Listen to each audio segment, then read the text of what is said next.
Hello everyone, कैसे हो आप सभी।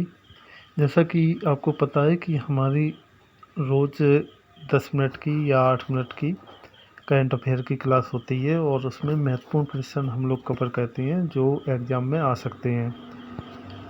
हमें ऐसे क्वेश्चनों को कवर करना नहीं है जो एग्ज़ाम में नहीं आ सकते हैं। हम ऐसे क्वेश्चनों को कवर करते हैं जिसकी पॉसिबिलिटी ज़्यादा से ज़्यादा हो और एग्ज़ाम में आ सकें। तो उसी के क्रम में आज हम 10 क्वेश्चनों को देखने वाले हैं जो करंट अफेयर से रिलेटेड होंगे। तो चलिए देरी ना करते हुए हम लोग अपना वीडियो स्टार्ट करते हैं और पहला प्रश्न देखते हैं। पहला प्रश्न है, भारत के पहले मानव युक्त अंतरिक्ष मिशन का नाम क्या है। तो पहला ऑप्शन है आदित्य L1, बी ऑप्शन है गगनयान और सी ऑप्शन है चंद्रयान 3 और डी ऑप्शन है हमारा शुक्रयान। तो इसका जो राइट आंसर हो जाएगा वो हो जाएगा दोस्त गगनयान। बी ऑप्शन आपका राइट आंसर हो जाएगा। आइए हम इसकी व्याख्या देख लेते हैं।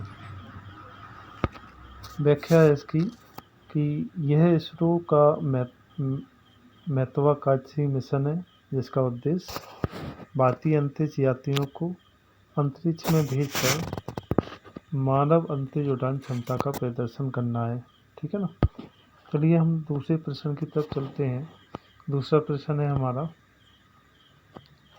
वर्तमान में विश्व बैंक यानी कि वर्ल्ड बैंक के अध्यक्ष कौन है। नीलोफर रहमान, क्रिस्टालिना जॉर्जीवा, अजय बंगा या गीता गोपीनाथ।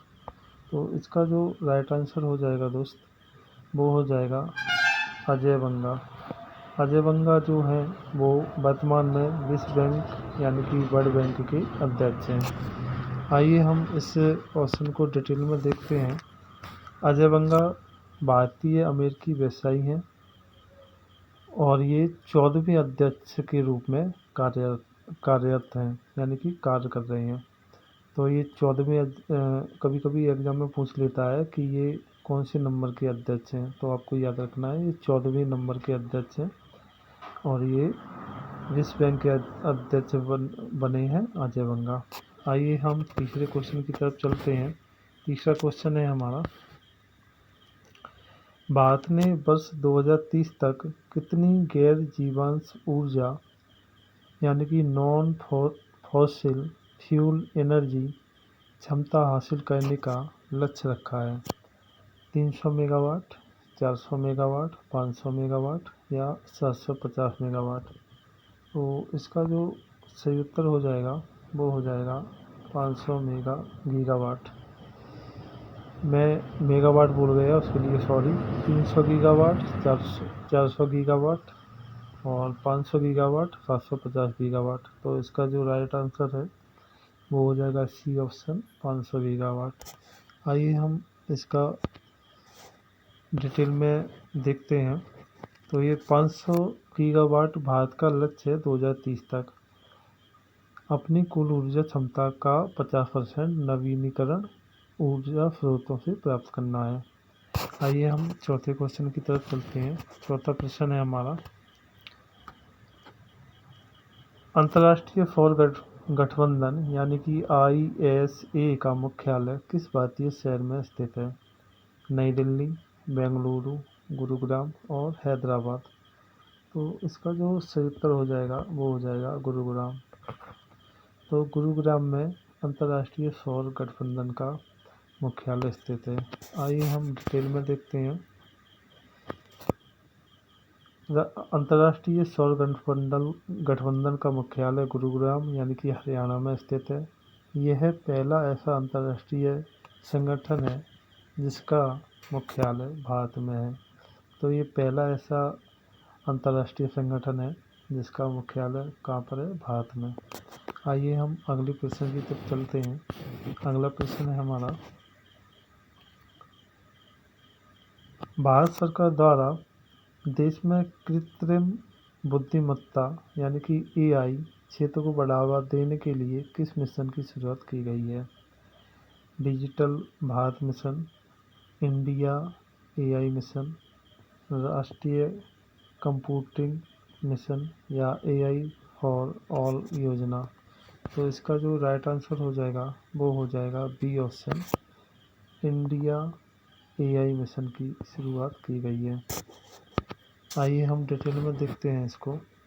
इसके तहत AI कंप्यूटिंग इंफ्रास्ट्रक्चर के विकास और AI स्टार्टअप को बढ़ावा देने के लिए वित्तीय प्रावधान किए गए हैं। चलिए हम छठे प्रश्न की तरफ चलते हैं।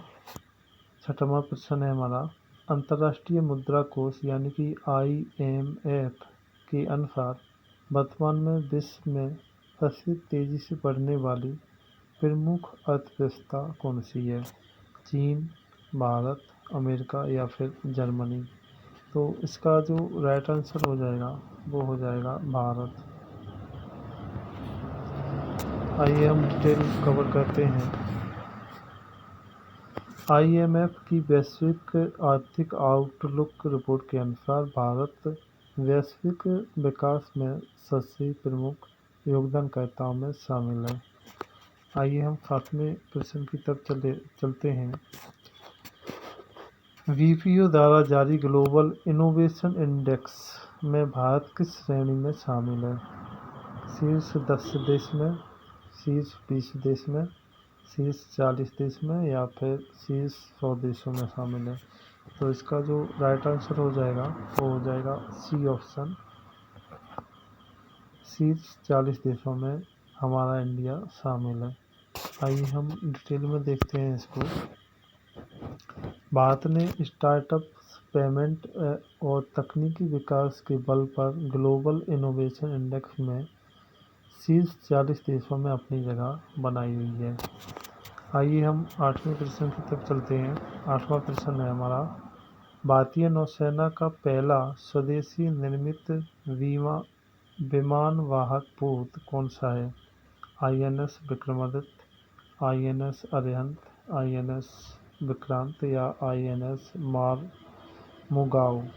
तो इसका जो राइट आंसर हो जाएगा वो हो जाएगा सी ऑप्शन, INS विक्रांत। तो INS विक्रांत जो है वो पहला स्वदेशी निर्मित विमान वाहक पोत है। आइए हम डिटेल में देखते हैं इसे। यह भारत का पहला पूरी तरीके से स्वदेशी रूप से डिजाइन और निर्मित विमान वाहक पोत है। आइए हम नवे प्रश्न की तरफ चलते हैं। नवा प्रश्न है हमारा, भारत ने संयुक्त राष्ट्र के समक्ष किस वर्ष तक नेट जीरो मिशन हासिल करने का लक्ष्य रखा है? 2047 तक, 2050 या 2060 या 2070? तो इसका जो सही उत्तर हो जाएगा वो हो जाएगा डी ऑप्शन, 2070 तक। 2070 तक भारत ने संयुक्त राष्ट्र के समक्ष नेट जीरो मिशन हासिल करने का लक्ष्य रखा है। आइए हम इसे डिटेल में देखते हैं। भारत ने COP26 जलवायु सम्मेलन में वर्ष 2070 तक कार्बन उत्सर्जन को शून्य शुद्ध यानी कि नेट जीरो करने का संकल्प लिया है। आज का हमारा लास्ट क्वेश्चन होगा जो होगा 10वां क्वेश्चन। ओलंपिक खेलों में पदक विजेताओं को तैयार करने के लिए भारत सरकार की योजना का नाम क्या है? खेलो इंडिया योजना और टॉप्स यानी कि टारगेट ओलंपिक पोडियम स्कीम या फिट इंडिया मूवमेंट या ओलंपिक भारत मिशन? तो इसका जो राइट आंसर हो जाएगा वो हो जाएगा B option, target Olympic podium scheme. आइए हम इसे डिटेल में देखते हैं। इस योजना का मुख्य उद्देश्य एथलीटों को विश्व स्तरीय प्रशिक्षण, विदेशी कोचिंग और वित्तीय प्रोत्साहन देना है। तो ये थे आज के 10 क्वेश्चन। कमेंट करके ज़रूर बताइए आपको वीडियो कैसा लगा और ई बुक हमारा यूट्यूब चैनल है उसको सब्सक्राइब ज़रूर करें। Thank you very much. मिलते हैं कल दूसरे नेक्स्ट वीडियो में।